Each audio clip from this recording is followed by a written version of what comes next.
Edward scolded the twins severely, but told Gordon it served him right. Gordon was furious. A few days later, some enthusiasts came. On their last afternoon, they went to the China Clay Works. Edward found it hard to start the heavy train. "Did you see him straining?" asked Henry. Positively painful, remarked James. "Just pathetic," grunted Gordon. "He should give up and be preserved before it's too late." "Shut up!" burst out Duck. "You're all jealous. Edward's better than any of you." "You're right, Duck," said Boko. "Edward's old, but he'll surprise us all." Bill and Ben were delighted with their visitors. They loved being photographed and took the party to the workings in a brake van special.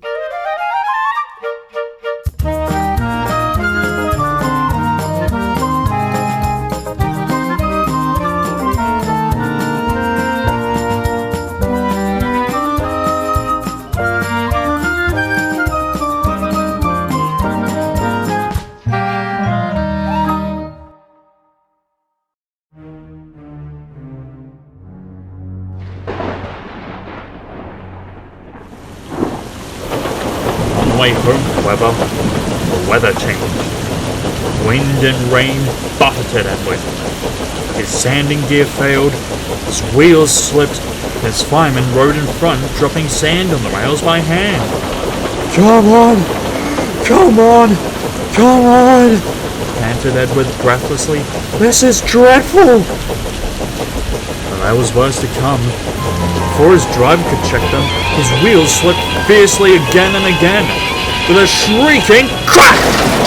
Something broke and battered his frame and splashes up and out of shape.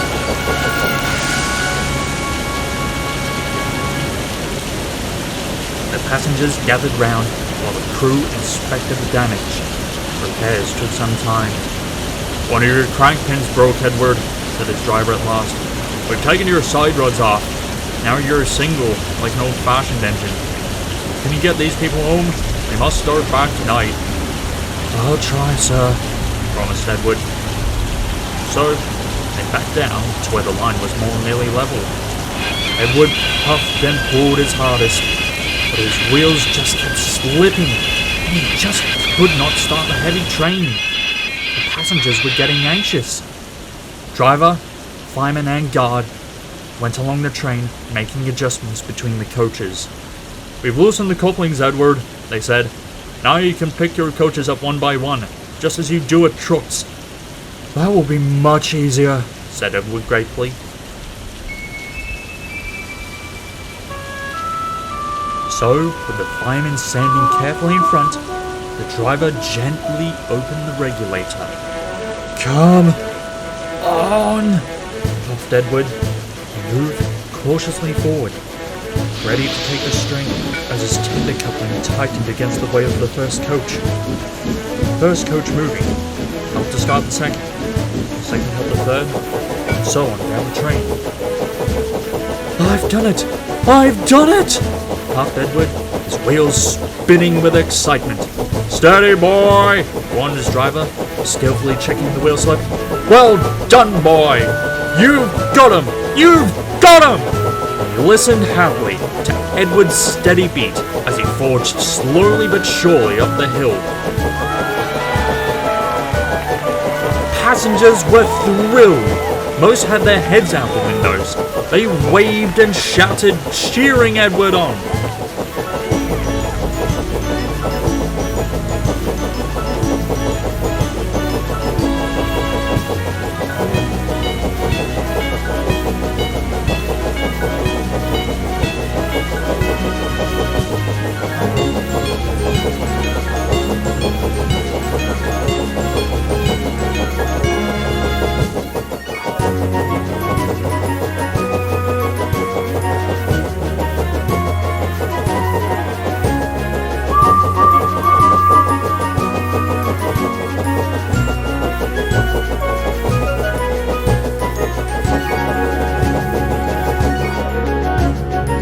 controller paced the platform. Henry with the special train waited anxiously too. Soon they heard a peep peep. Then, battered, weary, but unbeaten, Edward steamed in.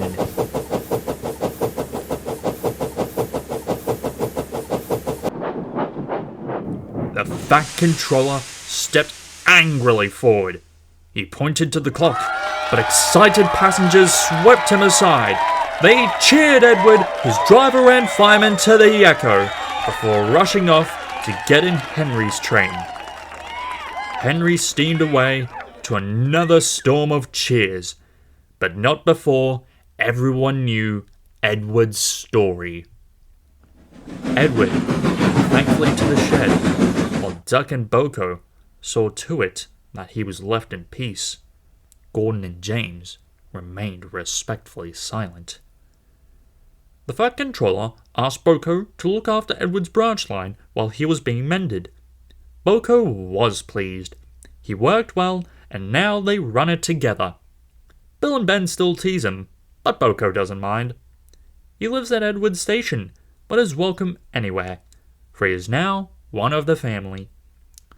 Donald and Douglas were the last to accept him, but he often helps them with their goods trains.